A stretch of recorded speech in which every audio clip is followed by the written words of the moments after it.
오늘 본문 말씀을 근거로 하나님의 전에서 시작되는 복이라는 제목을 함께 은혜를 나누도록 하겠습니다.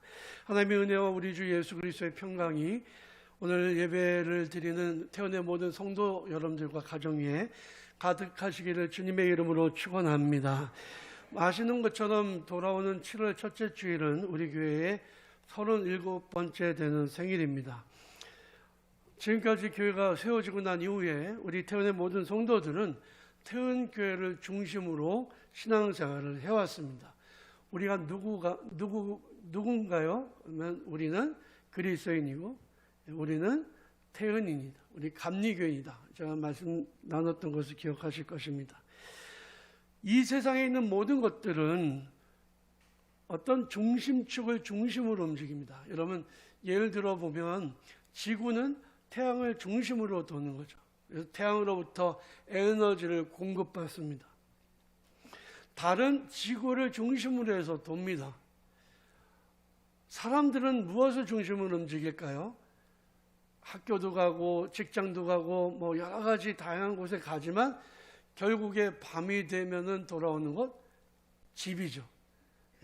가정을 중심으로 해서 움직이게 됩니다. 학생들도 직장인들도 집이 중심축입니다. 집은 사람들에게 긍정의 에너지를 주고 또 너무너무 힘들고 피곤할 때에 그 피곤이 사라지게 하는 역할을 하게 되죠. 살아가야 될 이유와 동기를 부여해 주기도 합니다.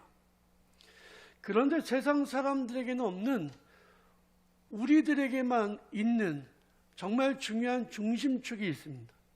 그것이 바로 교회입니다. 교회는 성도들에게 있어서 삶의 중심축입니다. 성도들은 교회를 중심으로 움직입니다. 가정은 교회를 중심으로 움직일 때 가장 행복해질 수 있습니다. 우리 태원의 성도 여러분들의 인생의 중심축은 무엇입니까? 그렇게 질문할 때 여러분들은 아주 단호하고 분명하게 말씀하셔야 돼요. 우리 태원교회입니다 라고 하는 대답이 나와야 됩니다. 성도들에게 있어서 왜 교회가 삶의 가장 중요한 중심축일까요? 그것은 교회는 하나님을 만나는 장소이기 때문에 그렇습니다. 하나님은 온 세상에 충만하시기 때문에 어딜 가나 하나님께서는 계셔요. 하지만 우리가 하나님의 임재를 경험할 수 있는 순간은 세상 속에서 그리 많지 않습니다. 하나님은 너무나도 위대하셔서 한 장소에 제한되시는 분이 아니세요. 하지만 특별히 하나님께서는 성도들을 만나주겠다고 약속하신 장소가 있습니다. 하나님께서 거룩하게 구별하신 장소가 바로 성전인 거죠. 솔로몬이 성전을 짓고 하나님께 봉헌하고 난 이후에 하나님은 그에게 이렇게 말씀하십니다. 역대하 7장 15절의 말씀입니다.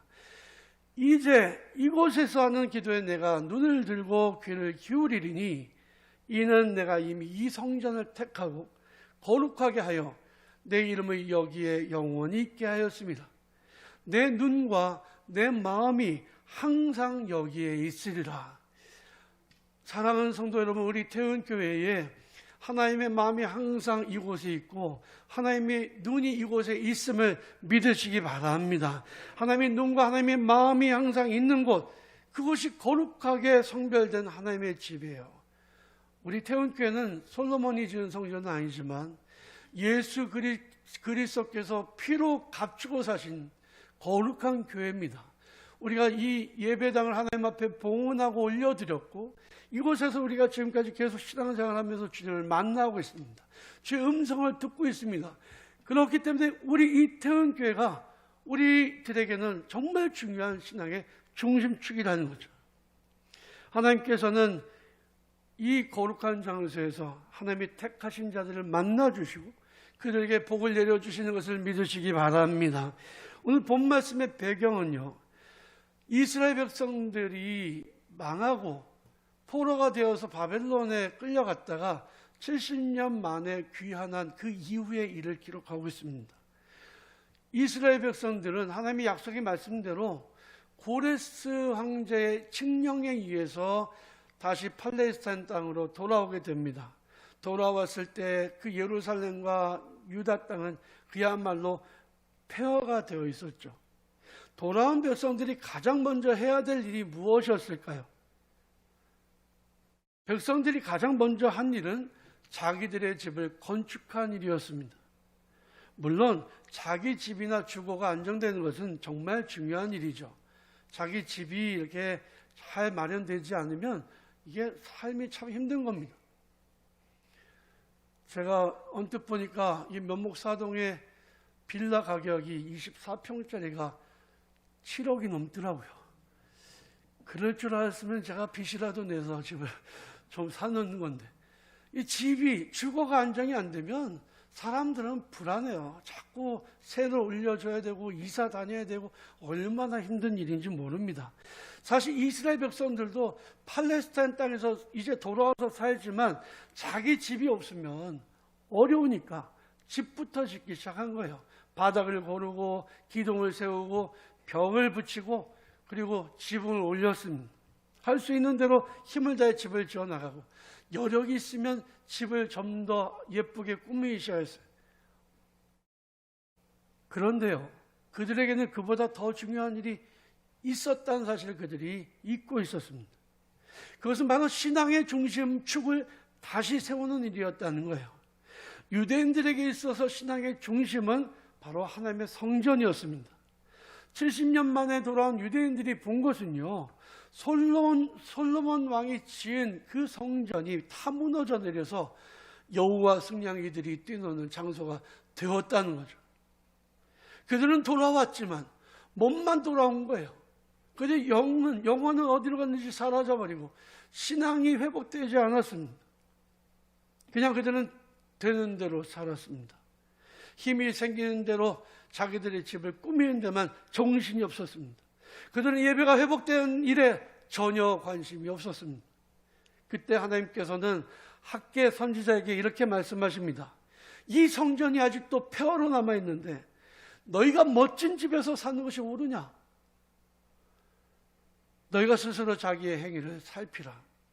그들은 저마다 자기의 집안일 하느라고 정신이 없었다는 거죠. 신앙의 중심축이 무너져 갔는데, 무너져 있는데도 불구하고 그들은 전혀 어떤 느낌도 없었다는 거예요. 이것이 오히려 그들에게는 재앙의 원인이 되었습니다. 1장 9절 말씀에 보면 이런 말씀이 나와요. 너희가 많은 것을 바랬으나 도리어 적었고 너희가 그것을 집으로 가져갔으나 내가 불어버렸노라. 이것이 무슨 까닭이냐? 내 집은 황폐하였을 때 너희는 각각 자기의 집을 짓기 위하여 빨랐습니다. 그러므로 너희로 말미암아 하늘은 이슬을 그쳤고 땅은 산물을 그쳤으며 내가 이 땅과 산과 곡물과 새 포도주와 기름과 땅의 모든 소산과 사람과 가축과 손으로 수고한 모든 일에 한재가 들게 하였다. 한재라는 것은 뭐예요? 냉해예요. 아무리 뭘 하려고 해도 열매가 거쳐지지 않아요. 다 죽어버리니까. 하나님은 선지자 학개를 통해서 이스라엘 백성들에게 명령하십니다. 너희가 산에 올라가서 나무를 베어다가 성전을 건축하라. 그리하면 내가 그것으로 말미암아 기뻐하고 또 영광을 얻으리라. 솔로몬이 지은 성전을 제1성전이라고 하고 이스라엘 백성들이 포로기에서 돌아와서 지은 스룹바벨의 성전을 제2성전이라고 합니다. 하나님은 선지자 학개를 통해서 제2성전을 지어나가게 했어요. 이것은 단순히 건물을 짓는 의미만 있었던 게 아닙니다. 신앙의 중심을, 무너진 신앙의 중심을 다시 회복하는 일이었다는 거죠. 스룹바벨이 짓는 성전은요, 이전에 솔로몬이 지었던 성전과는 비교가 되지 않을 정도로 초라했습니다. 솔로몬 왕 때는 모든 게 다 준비되어 있었어요. 그의 아버지 다윗 왕이 성전 건축할 수 있는 모든 재정을 다 만들어 놓은 상태였습니다. 나라가 부강했을 때였고요. 주변에 있는 나라들이 기술자를 보내줘요. 성전을 짓는데 목수나 이런 기술자도 보내주고 백향목도 베어서 갖다 주고 그랬습니다. 또 그때는 백성들의 믿음이 좋았습니다. 성전 건축을 위해서 스스로 하나님 앞에 제물을 드렸는데 너무 많아. 더 이상 가져오지 말라고 할 정도로 그렇게 많이 갖다 바쳤습니다. 그런데 스룹바벨이 성전을 건축하는 이때는요, 나라가 망한 지 70년이 훨씬 더 지난 상태예요. 흩어져서 포로 생활하던 사람들이 돌아왔지만 가진 게 뭐 있었겠습니까? 생활터전도 무너져 버렸죠. 뭐 사업이나 할 수 있었겠어요? 농사나 지을 수 있었겠습니까? 그들은 가진 것도 없었어요. 그러나 그들이 성전을 지어나가기 시작했습니다. 성전을 지어나가니까 주변에서 이방 백성들이 방해를 하고 공격을 하고 비웃기 시작합니다. 백성들도 스스로 자기들이 지어나가는 성전을 보면서 솔로몬 때의 그 성전과 비교해 너무나도 초라하니까 스스로 한숨을 짓기도 하고 비웃기도 합니다. 외부에만 적이 있었던 것이 아니라 내부에도 적이 있었습니다. 그런데요, 그 일은, 성전을 지어가는 일은 하나님의 백성의 정체성을 회복하는 일에 가장 중요한 일이었습니다. 신앙의 중심축을 세우는 중요한 일이었습니다. 그들은 성전이 지어지니까 에스라 선지자의 지도로 수문 앞 광장에 모여서 하루 종일 말씀을 들었습니다. 그리고 그들은 말씀 듣다가 울면서 통회에 자복했습니다. 회개했습니다. 그리고 성전 중심의 신앙생활을 다시 시작하기로 결심했습니다. 그들은 안식일을 거룩하게 지키기 시작했습니다. 말씀 중심, 성전 중심의 신앙생활을 회복하게 된 거예요. 사랑하는 성도 여러분, 지금은 코로나 팬데믹 사태 이후로 교회의 신앙의 중심축이 무너져가는 시대입니다. 여러분, 이제는, 과거에는 교회 안 오면 큰일 나는 줄 알았는데 이제는 교회 가면 큰일 나는 줄 알아요. 제가 이번 주간에 코로나 백신을 맞았습니다. 제가 백신을 맞은 이유는요, 뭐 사실 조금 불안하기도 하고 내가 이걸 꼭 맞아야 되나 이런 생각했습니다만은 우리 성도들을 불안하지 않게 하기 위해서. 제가 다른 교 목사님들 동영상 보면요, 다 마스크 쓰고 하는 목사님들이 없어요. 다 마스크 벗고 설교합니다. 그런데 저는 왜 마스크 쓰고 설교하는지 아세요? 여러분들을 불안하지 않게 하기 위한 거예요. 교회 와도 전혀 걱정 안 해도 된다. 얼마든지 와라. 얼마든지 와라. 와서 예배 드려야 한다. 목사도 마스크 쓰고 설교한다. 이걸 보여주기 위해서요. 여러분 마음 편안하게 하기 위해서.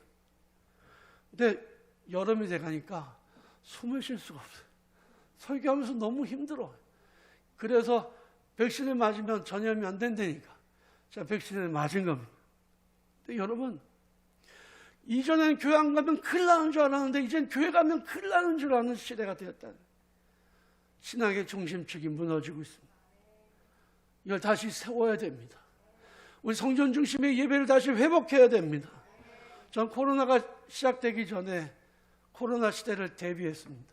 이제는 우리가 코로나 이후의 시대를 대비해야 될 때예요. 백신들 맞고 제가 알아보니까 우리 교인들 많이 맞으셨더라고요. 이제 우리 안에서 거의 집단 면역이 되어갈 것 같아요. 이제 코로나 이후를, 그 시대를 준비해야 됩니다. 코로나 이후 시대에 가장 중요한 것이 뭐예요? 신앙의 중심축을 다시 세우는 일입니다. 우리가 성전 중심의 신앙생활을 다시 회복하는 겁니다. 우리가 성전 중심의 삶을 살아갈 때에 하나님이 주시는 복이 무엇일까요? 오늘 본 말씀에는 세 가지 복이 나옵니다. 첫 번째로는 하나님 임재의 복입니다. 우리 감리교회 창시자인 조은혜스님 목사님이 돌아가실 때에 했던 유명한 말이 있습니다.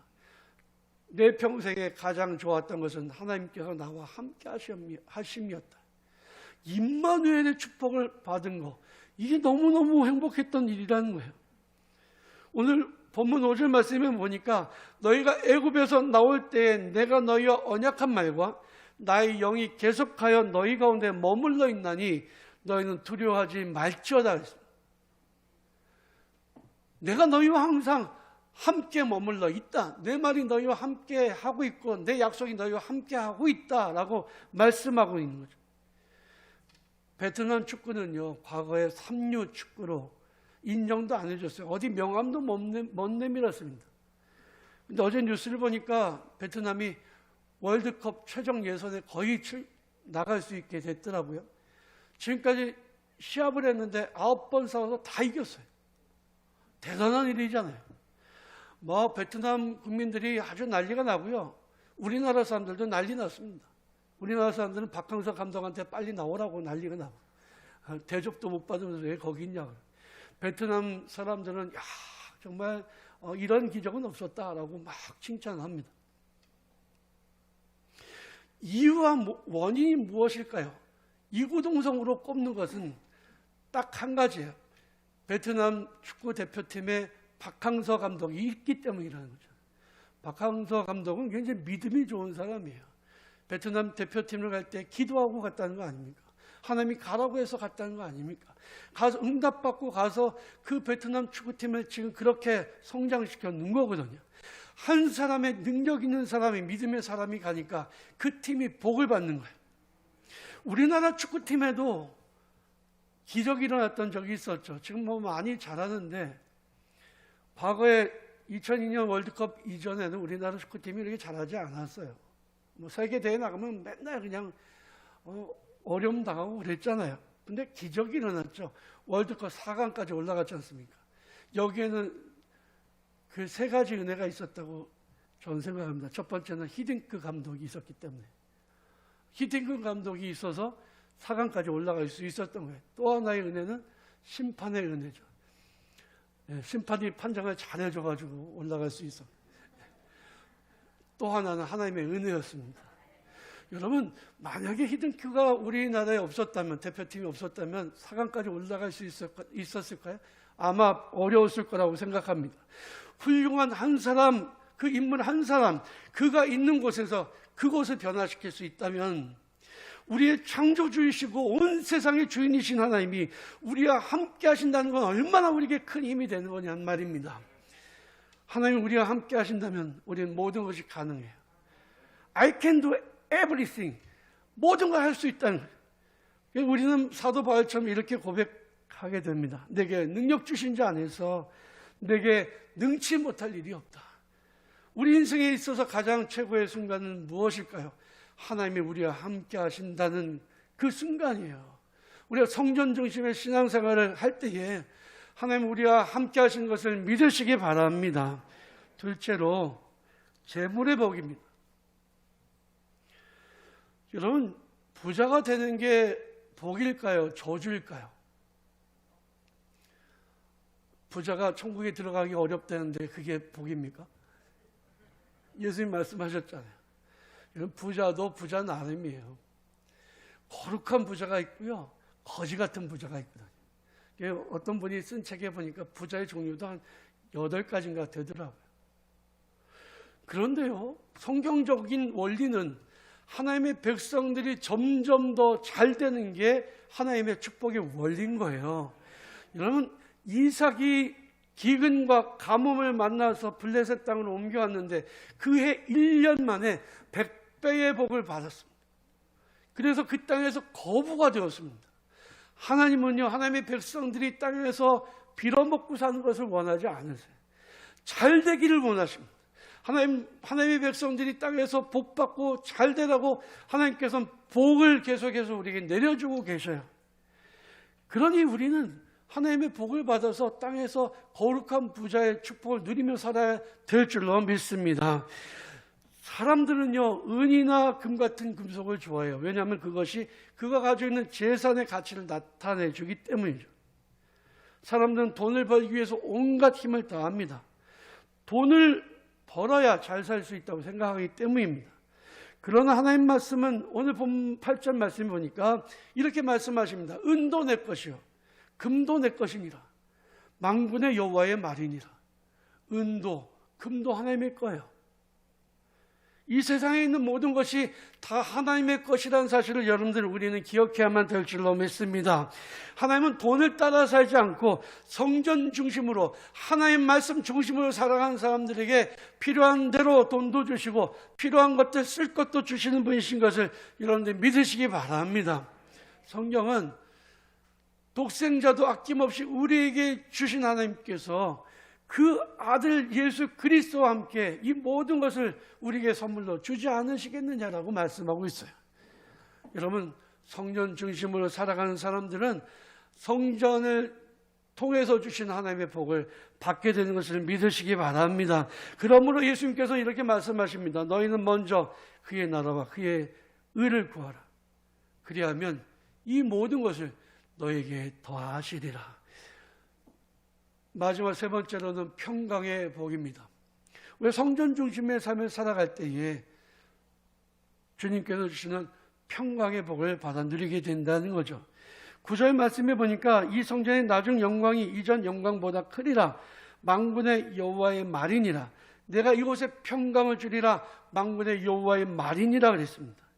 이 세상에 있는 모든 것을 가지고 모든 것을 다 이루었다고 해도 단 한 가지가 없다면 가지고 있는 것을 누리면서 살 수가 없을 것입니다. 그것이 바로 무엇이냐면 평강이에요. 세상 사람들은 가정을 중심축으로 해서 살아갑니다. 학교도 갔다가 집으로 돌아오고 직장도 갔다가 집으로 돌아오는데 만약에 집안에 평화가 없다면 그 인생은 정말 끔찍한 그런 수렁과 같은 것이 되고 말 것입니다. 그러나 성전 중심으로 사는 성도들에게는 하나님께서 평강의 복을 주신다고 말씀하고 있습니다. 예수께서 부활하셔서 제자들에게 나타나셔서 제일 먼저 하신 말씀이 너희에게 평강이 있을지어다 했습니다. 우리는 코로나로 인해서 어느 때보다도 불안한 시대를 살고 있습니다. 백신을 맞아도 불안하고 안 맞아도 불안합니다. 제가 백신을 맞으려고 결심한 이유에 대해서 말씀드렸잖아요. 근데 백신을 맞으려고 아스트라제네카인데 결심하고 난 이후부터 왜 이렇게 사람들이 많이 죽어요? 막 죽어요. 그것도 아스트라제네카로 맞고서 죽었다 그래요. 그러니까 이걸 맞아야 되나 말아야 되나 그런 생각이 들더라고요. 그러나 하나님의 사람들은 무슨 독을 마셔도 죽지 않고 그 말씀을 붙잡고 별일 없을 것이다 생각을 했습니다. 또 하나님의 사람은 사명을 마치기 전까지는 죽지 않을 것이라고 하는 리빙스턴의 신앙 고백을 가지고 별일 있겠어. 그리고 맞았는데요. 괜찮았어요. 근데 이틀째 되는데 갑자기 막 열이 확 오르더라고요. 많이 오르지는 않았어요. 그러니까 갑자기 마음이 불안해지는 거예요. 죽을 준비를 해야 되나. 백신을 맞아도 불안하고 안 맞아도 불안합니다. 여러분, 우리 인생에 있어서 이만큼 불안했던 때가 없어요. 그런데 여러분, 하나님은 우리에게 약속하십니다. 내가 이곳에 평강을 주리라. 성경 중심으로 신앙생활 하는 하나님의 백성들에게는 하나님께서 평강의 복을 주시는 것을 믿으시기 바랍니다. 우리는 지금 코로나 팬데믹으로 인해서 신앙의 중심축이 무너져버린 시대를 살고 있습니다. 이제 우리는 다시 신앙의 중심축을 세워야 합니다. 하나님의 복은 성전을 중심으로 해서 살아갈 때 성도들에게 임하는 것을 여러분 잊지 마시기 바랍니다. 시편 84편에 보면 시인은 이렇게 노래합니다. 주의 궁정에서의 한날이 다른 곳에서의 첫날보다 나은즉 악인의 장막에 사는 것보다 내 하나님의 성전 문지기로 있는 것이 좋사오니 여호와 하나님은 해요 방패시라. 여호와께서 은혜와 영화를 주시며 정직하게 행하는 자에게 좋은 것을 아끼지 아니하실 것임이니이다. 우리는 지금 어떤 상황에 놓여져 있나요? 코로나 팬데믹 상황에 놓여져 있습니다. 하지만 다시 하나님 중심, 성전 중심, 말씀 중심의 그런 신앙의 중심축을 다시 세워야 됩니다. 바라기는 이번에 창립 37주년을 맞이하는 우리 교회가 이 코로나 시대에도 더욱 성숙해져서 더 코로나 방역은 더 힘쓰고 개인 위생도 철저하게 하면서 교회 와서 마스크를 벗지 않고 이번 교회 창립 37주년 생일에는 모든 성도들이 교회 모여서 함께 예배하는 그런 축복의 축제의 날이 되기를 바랍니다.